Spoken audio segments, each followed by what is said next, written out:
प्रभु यीशु मसीह नासरी के नाम में आप सभी को एक बार फिर से सलाम कबूल हो। ईद का चांद ना समझें और ये ज़रूर कह सकते हैं कि 9 दिन चले 2.5 कोस। शायद जवानों के समझ में ये कहावत उतने अच्छे से नहीं आ पाएगी।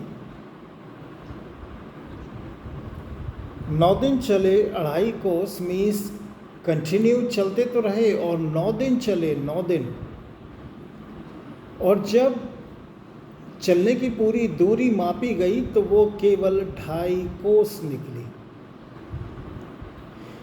कुछ हालात मेरे भी ऐसे ही हो रहे हैं, कारण कुछ भी हो, चाहे शारीरिक अस्वस्थता हो, चाहे आलस हो, और फिर चाहे ढिठाई हो, क्योंकि शैतान किसी भी रीति से नहीं चाहता कि लोग उसके परमेश्वर के पवित्र शास्त्र को पढ़ें, उसको सुने और उसको माने। वो नहीं चाहता।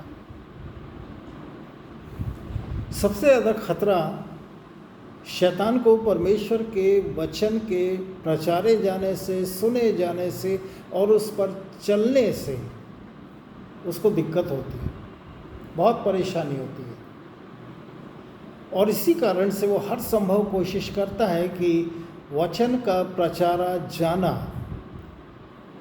किसी भी रीति से या तो पूरी रीति से बंद हो जाए और या फिर उसमें रुकावटें डाली जाए। और मेरी ज़िंदगी में भी कुछ ऐसा ही होता है, लेकिन खुदा का शुक्र है कि वो छोड़ता नहीं है। उसने यदि कोई वरदान दिया है तो उसका इस्तेमाल करने में वो सहायता भी करता है।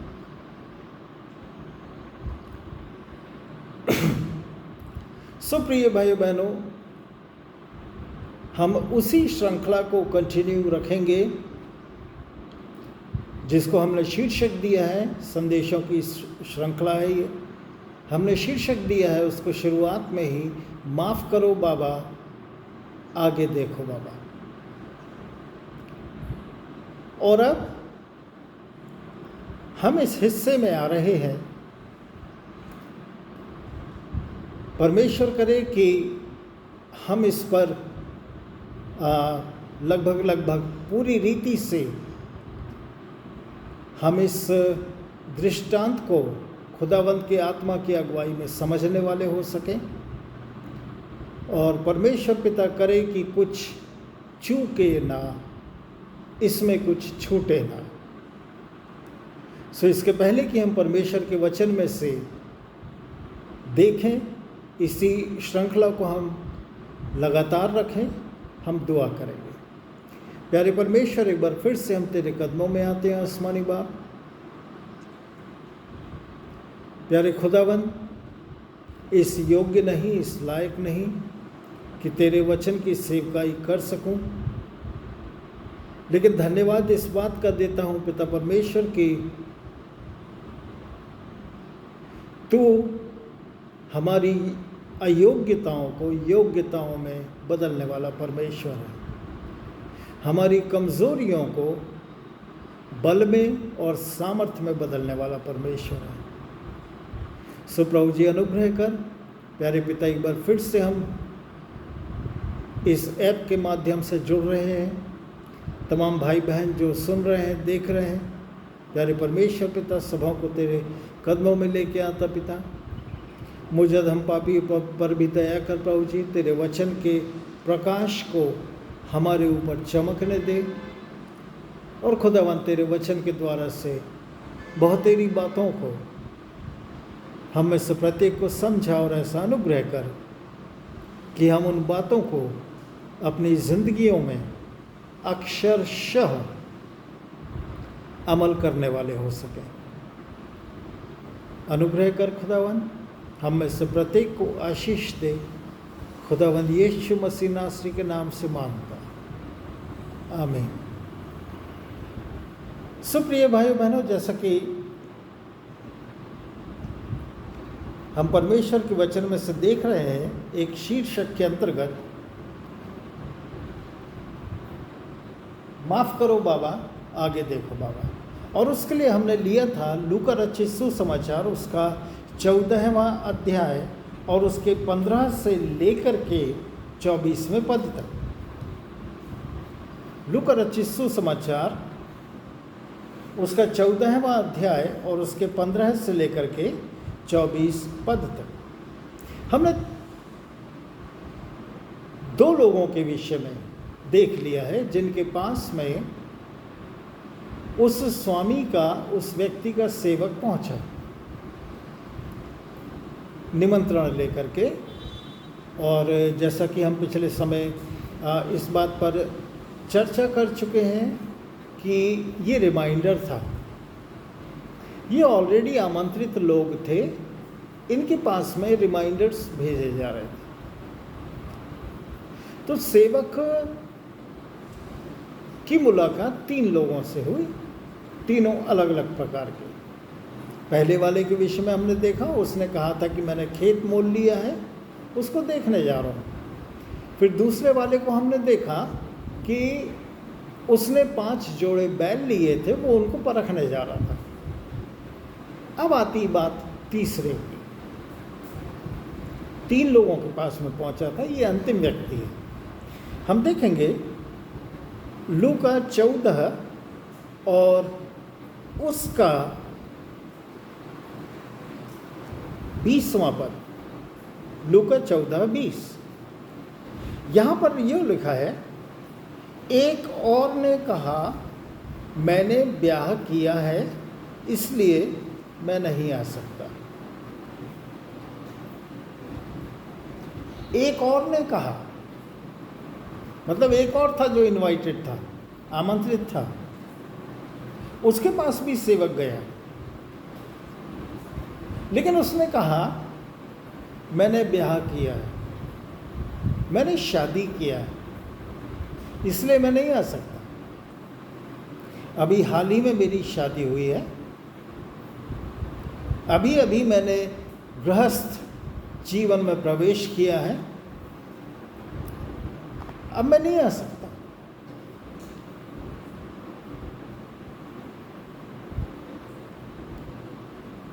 पहले बारे में हमने देखा था खेत, वह थी अचल संपत्ति, अचल, इमूवेबल।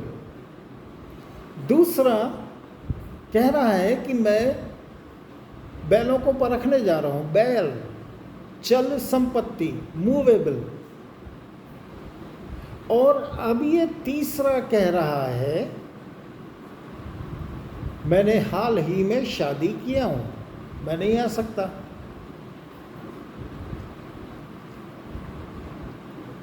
निश्चित रूप से खेत, यदि हम व्यवहारिक रूप से देखें तो खेत जो है वो निर्जीव चीज है। बैल जो है वे सजीव तो हैं लेकिन आत्मा नहीं है। अब तीसरे के लिए कह रहा है कि मैंने ब्याह किया है, मीन्स निश्चित रूप से कोई ना कोई इंसान है जिसके साथ में उसने शादी किया, और वो लड़की होगी, निश्चित रूप से वो लड़की होगी, कन्या होगी जिससे उसने शादी किया। मीन्स इंसान, मीन्स सजीव, मीन्स आत्मा और देह धारी।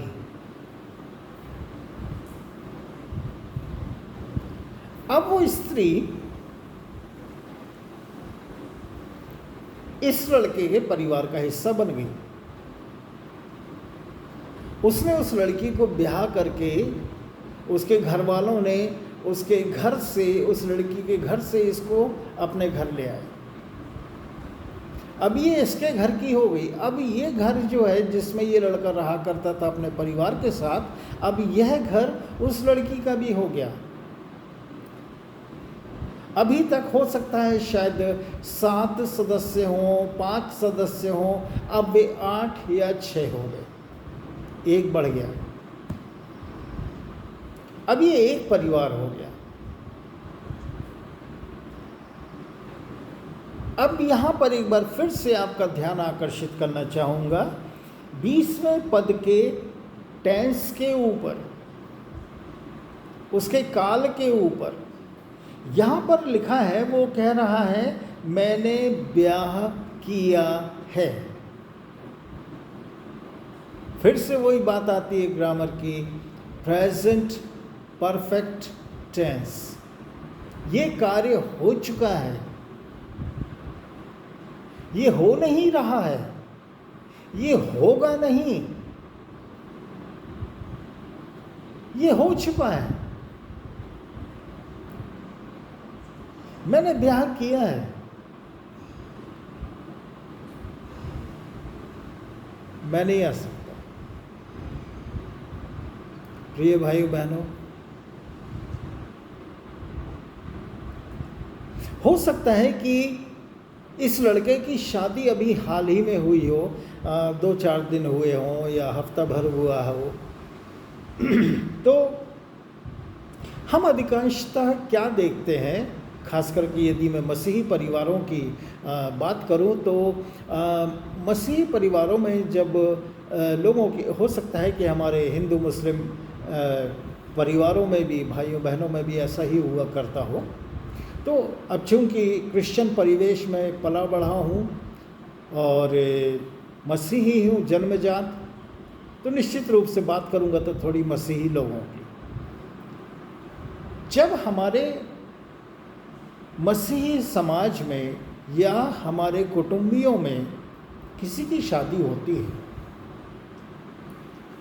तो शादी के बाद में भी कुछ कुछ कार्यक्रम होते रहते हैं, चलते रहते हैं।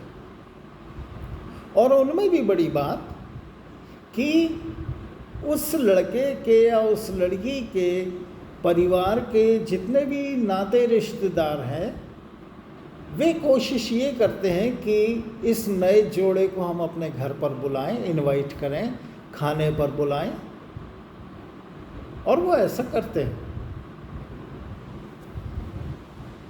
कभी बड़े पापा के घर पर खाना है, तो कभी मामू के घर पे खाना है, तो कभी फूफी के घर पे खाना है। ये होता है। वो नए जोड़े को इनवाइट करते हैं, और ना सिर्फ इनवाइट करते हैं लेकिन साथ ही साथ कुछ उपहार भी देते हैं। ये चलन है, ये परंपरा है। संभव है कि इस लड़के के साथ भी ऐसा ही हो रहा हो। उसके कुनबे के लोग इस नए जोड़े को अपने अपने घर पर खाने के लिए बुला रहे हो, आमंत्रित कर रहे हो, और ये जाते होंगे। अब ये जेवनार करने वाले व्यक्ति का सेवक जब इसके पास में पहुंचा तो ये कहने लगा कि मैं नहीं आ सकता, मैंने हाल ही में, मैंने अभी अभी शादी की है, अभी अभी विवाह किया है, मैं नहीं आ सकता, और चला गया।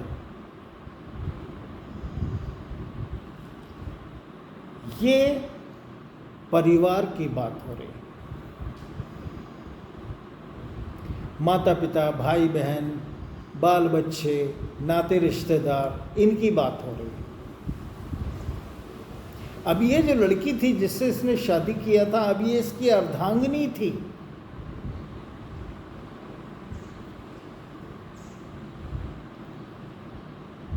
आदम भी यही कहता है,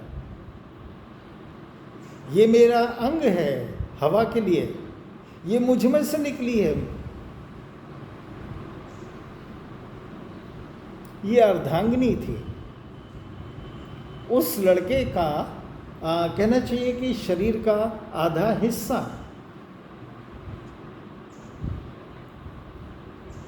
गौर करने वाली बात ये कि हो सकता है कि उस दिन जब ये सेवक उसके पास में पहुंचा, हो सकता है उस दिन इस लड़के की फुप्पी के घर पर इन दोनों का इनविटेशन हो कि आज तुम लोग हमारे साथ में खाना खाना।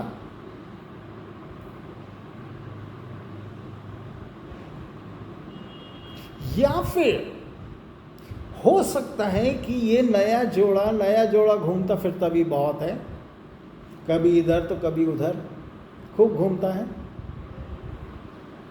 हो सकता है इन लोगों का प्लान हो कि आज हम चलिए हम फलानी जगह पे घूमने के लिए जाएंगे, फलाने पिकनिक स्पॉट पर हम जाएंगे, उनका प्रोग्राम होगा।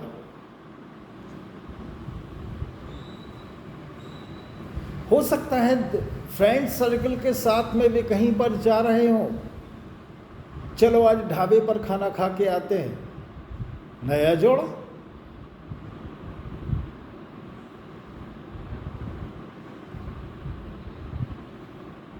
ये लड़का जिसकी अभी अभी शादी हुई थी, ये चाह रहा था कि मैं इस अपने हाल ही में हुए विवाह का भरपूर आनंद लूं। जिस लड़की से मैंने शादी किया हूं वो मुझे और मैं उसको और अच्छे से समझ लें। कहीं बाहर जा कर के घूमने फिरने जा कर के अधिकांशतः हम देखते हैं कि शादी विवाह के बाद में नया जोड़ा हनीमून पर जाता है ताकि वो एक दूसरे को अच्छे से और समझ सकें, नज़दीकी से जान सकें। ऐसा कुछ इसके साथ भी हो रहा होगा।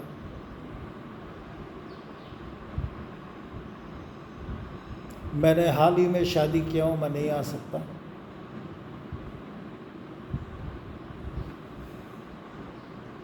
ये लड़की तो इसके घर में आ गई थी ना, अब तो वो कहीं जाने से रही।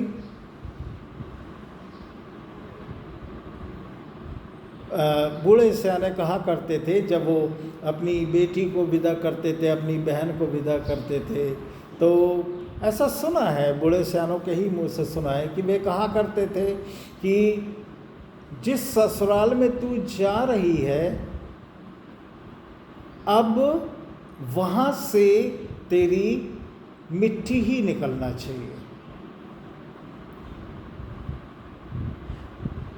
मतलब अब उस घर को, तेरे ससुराल को तुझे छोड़ना नहीं है, वो घर तेरा है, वे लोग तेरे हैं,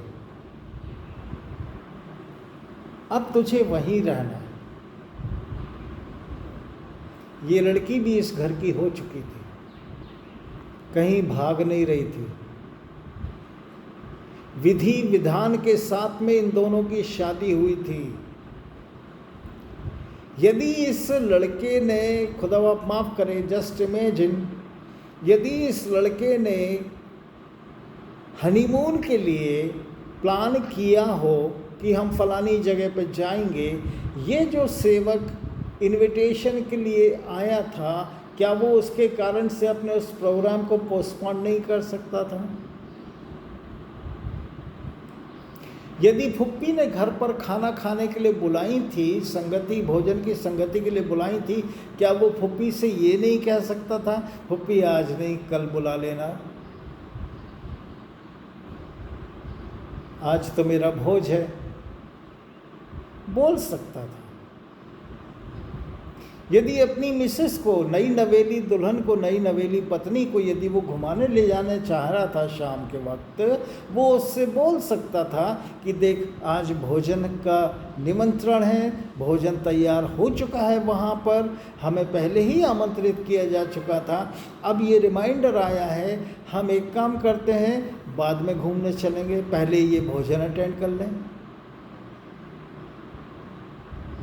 नहीं,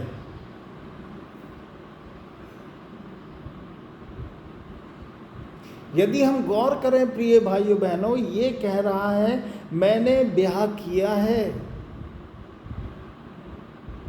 मतलब इसकी शादी हाल ही में कहीं हुई है, हाल ही में कभी हुई है इसकी शादी। जबकि यदि वचन को हम देखें, पिछले हिस्से में हम जाएं, 15वें पद में हम जाएं तो 15वें 16वें पद में कि किसी ने बड़ी जेवनार की और बहुतों को बुलाया। इसका मतलब ये हुआ कि इसके पास में ये इनविटेशन कार्ड इसकी शादी के पहले पहुंच चुका था।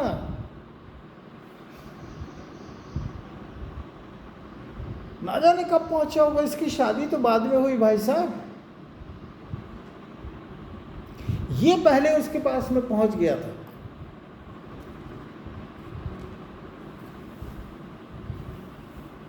लेकिन इसने उस भोज से, उस आमंत्रण से कहीं ज़्यादा महत्वपूर्ण अपनी नई नवेली पत्नी को समझा। उसके साथ में समय बिताना उसे ज़्यादा अच्छा लगा, बजाय इसके कि वो उस बड़ी जेवनार में, उस बड़े भोज में जाकर शामिल हो। उसने जब उस जेवनार और पत्नी को ऐसा रखा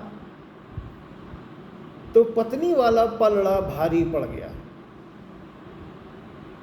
जेवनार हल्की रह गई।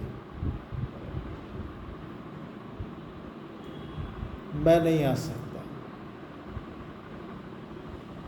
आई am unable to come because I have just got married. मेरी हाल ही में शादी हुई है,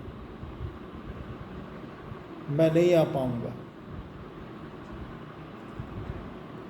प्राथमिकता इसने अपनी पत्नी को दिया, उस पत्नी को दिया जिसके विषय में हम कहते भी हैं और सुनते भी हैं, जीवन साथी, जीवन संगनी, जीवन संगनी, जिंदगी भर साथ रहने वाली, जीवन साथी, जिंदगी भर साथ रहने वाला, जीवन भर, इस पृथ्वी की बात हो रही है, जीवन भर।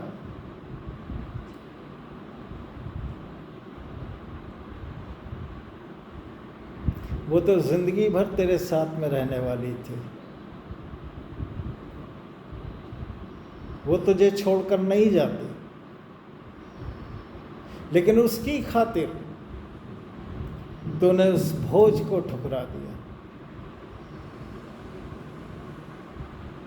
आप ठुकराना शब्द समझते हैं प्रिय भाई बहनों? ठुकराना, ठुकरा देना अपने आप में बहुत ही मैं कहूँगा अपने आप में बहुत ही ज़्यादा गहरा और बहुत ही ज़्यादा कड़वा शब्द है, ठुकरा देना। और यदि हम थोड़ा सा इसका शाब्दिक अर्थ निकालें तो ठुकराना मीन्स ठोकर मार देना। आप समझते हैं ठोकर मारना क्या होता है? आप समझते हैं ठुकराना क्या होता है?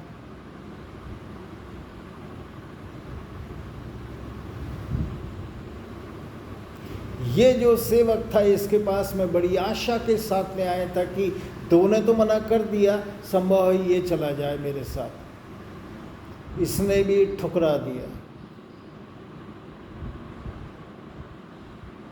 प्रिय भाई और बहनों,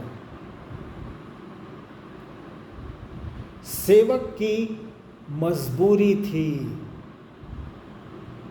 सेवक का ये काम था कि उसके स्वामी ने जो उसको आदेश दिया था उसको पूरा करना था। उसे संभव है उसे गुस्सा आ रहा होगा, उसे बहुत गुस्सा आ रही होगी उस सेवक को कि कैसे लोग हैं ये लोग, ऑलरेडी इनवाइटेड हैं, पहले से ही ये लोग आमंत्रित हैं, केवल इनको दोबारा सूचित किया जा रहा है, इनको याद दिलाया जा रहा है, और वो भी तब जब खाना तैयार हो चुका है। इनको सिर्फ खाना है आकर के, और कुछ नहीं करना है।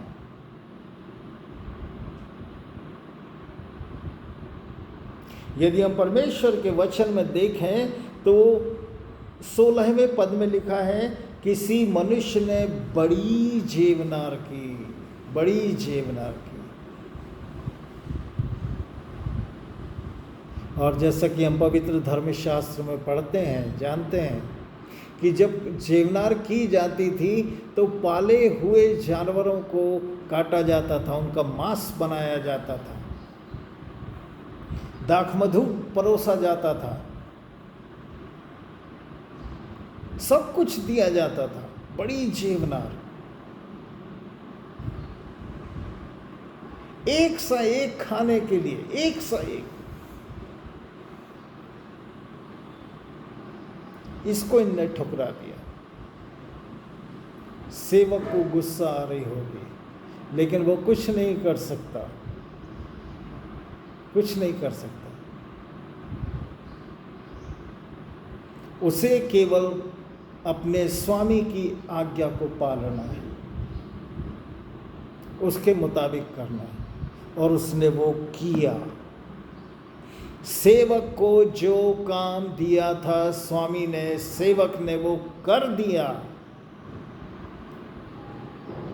3 लोगों को, 3 तरह के लोगों के पास में वो पहुंचा, उनके पास में पहुंचा। जैसे स्वामी पहले से ही आमंत्रित कर चुका था, वो उनके पास में पहुंचा, उसने अपनी जिम्मेदारी पूरी की। अब उस आमंत्रण को स्वीकार करना या ठुकराना, ये इन तीनों की बात थी। और उस आमंत्रण को स्वीकार करने में ये तीनों के तीनों असफल हो गए।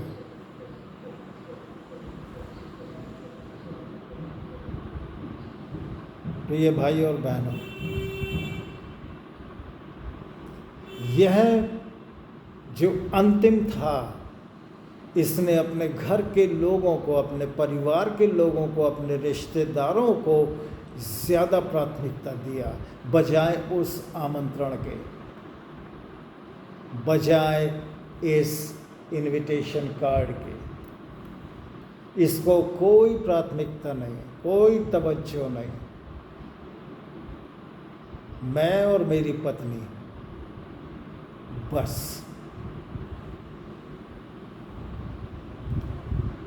वचन बताता है, परमेश्वर के वचन को यदि हम आगे जाकर के देखेंगे तो इस दास ने अपनी जिम्मेदारी जो इसे दी गई थी पूरी किया, और वापस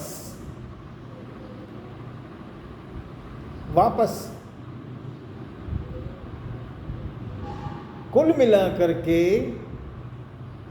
संभवतः वो सेवक अपने मन ही मन में सोच रहा होगा कि मुझे तुम्हें आमंत्रित करने का आदेश मिला था, मैंने उसको पूरा कर दिया, अब तुम जानो और तुम्हारा काम जानो। मैं तुम्हें रिमाइंडर्स दे करके बरी हो चुका हूँ, मैं स्वतंत्र हो चुका हूँ, अब तुम जानो।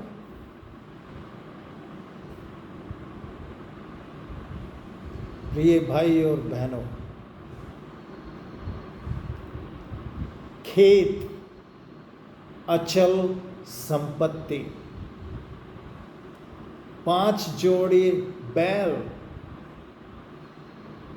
चल संपत्ति, नई नवेली पत्नी, परिवार के लोग, तीनों तरह के लोगों के पास में यह सेवक गया, तीनों तरह के लोगों के पास, और तीनों ने आमंत्रण के पुनर्स्मरण को ठुकरा दिया। प्रिय भाई और बहनों, जैसा पिछले क्लिप में संभवतः आपसे कहा था कि हम एक व्यक्ति के विषय में और देखेंगे जिसको आमंत्रित किया गया, पुनर्स्मरण दिया गया। उसके बाद में फिर हम देखेंगे इन तीनों के हश्र को, इन तीनों के अंजाम को, इन तीनों के परिणाम को। सो खुदावंद करे कि हम फिर से जल्द एकत्रित हो करके इनके अंजाम को, सेवक के काम को, जिसने उसे भेजा था आमंत्रण देने के लिए दोबारा, उस स्वामी के काम को हम देखेंगे। प्रिय भाइयों बहनों, प्रार्थना में बने रहें और मुझ अदम पापी को भी अपनी दुआ में स्मरण करते रहें, ताकि परमेश्वर के वचन का पूरी ईमानदारी के साथ, पूरी सच्चाई के साथ, फिर वो भले ही बहुत ही ज़्यादा कड़वी क्यों ना हो, परमेश्वर के वचन की सेवकाई करता रहा। खुदावंद हम सबों को आशीष दे, आप सबों को बहुतायत से संभाले रखे। आप में से प्रत्येक के हर उस काम को खुदावंद आशीष दे जो परमेश्वर की नज़रों में ठीक है। यदि आप शब्दों पर गौर कर पाए हों तो ठीक है, वरना मैं सेंटेंस को रिपीट करता हूँ। परमेश्वर आपके हर उस काम को आशीष दे जो उसकी नज़रों में ठीक है। परमेश्वर आपकी आत्माओं, देहों, प्राणों की रक्षा करे। खुदावंद यीशु मसीह नासरी के नाम में आप सभी को एक बार फिर से सलाम।